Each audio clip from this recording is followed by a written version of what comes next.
નમસ્કાર મિત્રો, જય સ્વામિનારાયણ, જય માતાજી. એસપી રસોઈમાં તમારું સ્વાગત છે. આજે આપણે બનાવીશું રીંગણા બટેટાનું શાક, જે ખાવામાં ખૂબ જ મજા પડે એવું આપણે ટેસ્ટી રીંગણા બટેટાનું શાક બનાવશું. તો મેં અહીંયા 250 ગ્રામ રીંગણા લીધા છે અને ઘરમાં નાના બાળકો હોય એટલે એના માટે બટેટા તો નાખવા જ પડે, એટલે મેં 2 નંગ બટેટા લીધા છે. તો આપણે એને પહેલાં સુધારી લઈશું. તો પહેલાં બટેટાને સુધારી લેવાના છે. જો આવી રીતે બટેટાની છાલ કાઢી અને આપણે બટેટાને સુધારી લઈશું, ઝીણી ઝીણી કટકી કરી લઈશું. રીંગણાની સાથે ખાવાની ખૂબ મજા પડે એવું આપણે રીંગણા બટેટાનું શાક બનાવવાનું છે. તો જો આપણે બટેટાને આવી રીતે છાલ ઉખેડી નાખવાની છે. આપણે બટેટાની છાલ ઉતારી અને આવી રીતે એના ટુકડા કરી લેવાના છે. તમારે નાના જોઈએ તો નાના કરવાના, મોટા જોઈએ તો મોટા કરવાના. હું મીડિયમ સાઇઝના રીંગણા આરે ભળી જાય એવા આપણે બટેટાના ટુકડા કરી લેવાના છે. જો આવી રીતે રીંગણા બટેટાનું શાક કરવાનું હોય એટલે પહેલાં આપણે બટેટાને સુધારી લેવાના, પછી રીંગણાને સુધારવાના, એટલે રીંગણા કાળા ન પડી જાય. તો આપણે આમાં પાણી નાખી દઈશું. બંને બટેટા આપણે સુધારી લીધા છે, એમાં આપણે પાણી નાખી દઈશું અને હવે આપણે રીંગણાને સુધારશું. તો રીંગણાને આવી રીતે આપણે ડીટીયા કાઢી લેવાના છે. આ રીંગણા જે છે જાડા ડીટીયાવાળા, એ ખાવામાં ખૂબ જ ટેસ્ટી લાગતા હોય છે. તો આપણે એના 4 જ ટુકડા કરવાના છે. જો આવી રીતના મોટી સાઈઝના. આમાં બી પણ નથી હોતા અને ખાવામાં ખૂબ જ મીઠા હોય. આ રીંગણાને આપણે આવી રીતે ટુકડા કરી લેવાના છે. જો આ રીંગણા બહુ જ મીઠા હોય, આવા ડીટીયાવાળા રીંગણા લેવાથી એ ખાવામાં ખૂબ મજા આવે. તો આને આપણે આવી રીતે 4 ભાગમાં સુધારી લેવાના. તો બધા રીંગણાને આપણે આવી રીતે સુધારી લઈશું. આપણા રીંગણા અને બટેટા બંને સુધારીને તૈયાર થઈ ગયા છે. હવે આપણે એનો વઘાર કરશું. તો વઘાર કરવા માટે આપણે એક કુકર મૂકી દીધું છે અને એમાં આપણે 2 પાવડા જેટલું તેલ નાખશું. તેલ ગરમ થાય ત્યાં આપણે એક ચટણી બનાવવાની છે.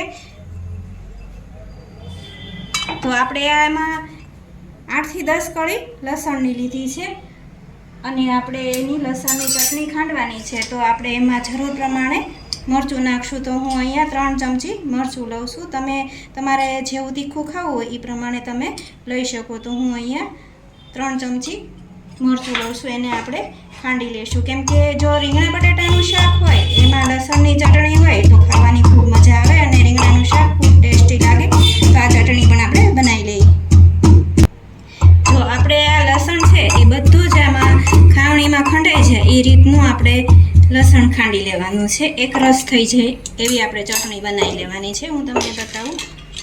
જો આ રીતની આપણે ચટણી બનાવી લેવાની છે. આપણે એને એક વાસણમાં લઈ લઈ. જો એકદમ સરસ આપણી લસણની ચટણી ખંડાઈ ગઈ છે અને આપણું તેલ પણ ગરમ થઈ ગયું છે. તો આપણે શાકનો વઘાર કરશું. આપણે 1 ચમચી રાઈ નાખશું, 1 ચમચી આપણે જીરું નાખશું, અડધી ચમચી આપણે હિંગ નાખવાની છે અને અડધી ચમચી જેટલું આપણે હળદી પાવડર નાખવાનું છે. અને પહેલાં આપણે રીંગણાનો વઘાર કરવાનો છે. તો આવી રીતે આપણે વઘાર કરી દેવાનો છે.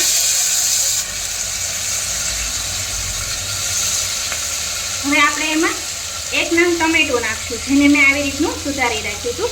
તો આપણે એમાં ટમેટું નાખી દઈશું અને બરાબર એને મિક્સ કરી લઈશું આવી રીતે. હવે આપણે જે લસણની ચટણી બનાવી હતી એ નાખી દઈશું આમાં અને 1 ચમચી જેટલું આપણે ધાણા જીરું નાખશું. જો મોટી ચમચી ભરી નાખો. આમાંથી જે ધાણા જીરું છે એનો રસો જે છે એ એકદમ સરસ અને ઘાટો બનશે. અને આપણે થોડોક એમાં ગોળ નાખવાનો છે. તો હું અહીંયા થોડોક એવો ગોળ નાખું છું. રીંગણાના શાકમાં જો ગોળ હોય તો રીંગણાનું શાક જે છે એ બહુ સરસ લાગે. હવે બધું આપણે એમાં મિક્સ કરી લઈએ. શાકમાં રીંગણાની ચટણી છે એ બધી બરાબર મિક્સ થઈ જાય એવી રીતે આપણે એમાં મિક્સ કરવાની છે. આવી રીતે લસણની ચટણી જે છે એ બરાબર શાકમાં મિક્સ થઈ જાય પછી આમાં આપણે અડધો ગ્લાસ પાણી નાખશું, કેમ કે આપણે થોડુંક રસાવાળું શાક બનાવવાનું છે. એટલા માટે અંદર હું થોડા લીલા ધાણા એડ કરી દઈશ અને આપણે એમાં અડધા ગ્લાસ જેટલું પાણી ઉમેરવાનું છે. તમારે જેવો રસો કરવો એ પ્રમાણે નાખવાનું. અહીંયા અડધો ગ્લાસ જેટલું પાણી નાખું છું. બરાબર મિક્સ કરી દઈશું આપણે એને.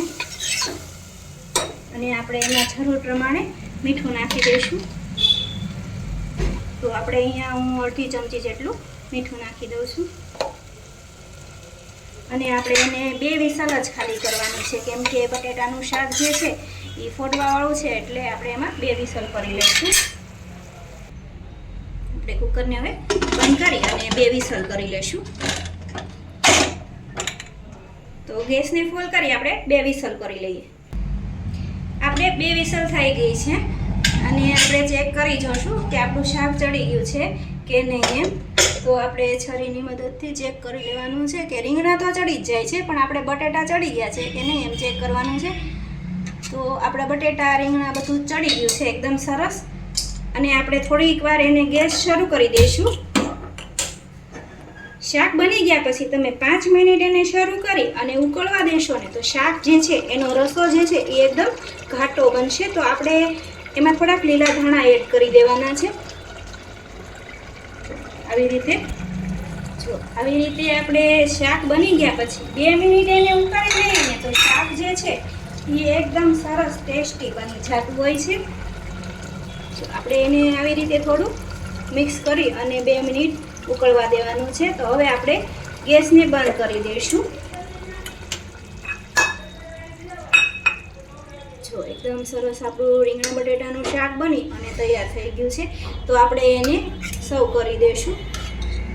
જો એકદમ કલરફુલ અને ટેસ્ટી આપણું રસાવાળું રીંગણા બટેટાનું શાક તૈયાર થઈ ગયું છે. તો આપણું આ ખાવામાં ખૂબ જ ટેસ્ટી લાગે એવું રીંગણા બટેટાનું શાક બનીને તૈયાર થઈ ગયું છે. ઘણા લોકો રીંગણાના શાકના ખૂબ જ શોખીન હોય છે. તો તમે આવી રીતે રીંગણા બટેટાનું શાક બનાવજો, એકદમ ટેસ્ટી લાગશે. અને જો આ રીત પસંદ આવે તો એસપી રસોઈને સબસ્ક્રાઈબ કરવાનું ભૂલતા નહીં. તમે જોઈ રહ્યા છો કે શાક એકદમ સરસ અને ટેસ્ટી લાગે છે, કલરફુલ લાગે છે.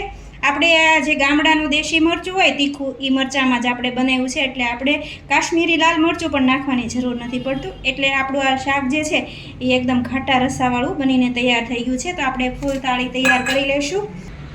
આ જે શાક છે એ આપણે બાજરાના રોટલા સાથે ખાવાની ખૂબ મજા પડે. તો મેં અહીંયા બાજરાનો રોટલો પણ બનાવીને રાખ્યો છે.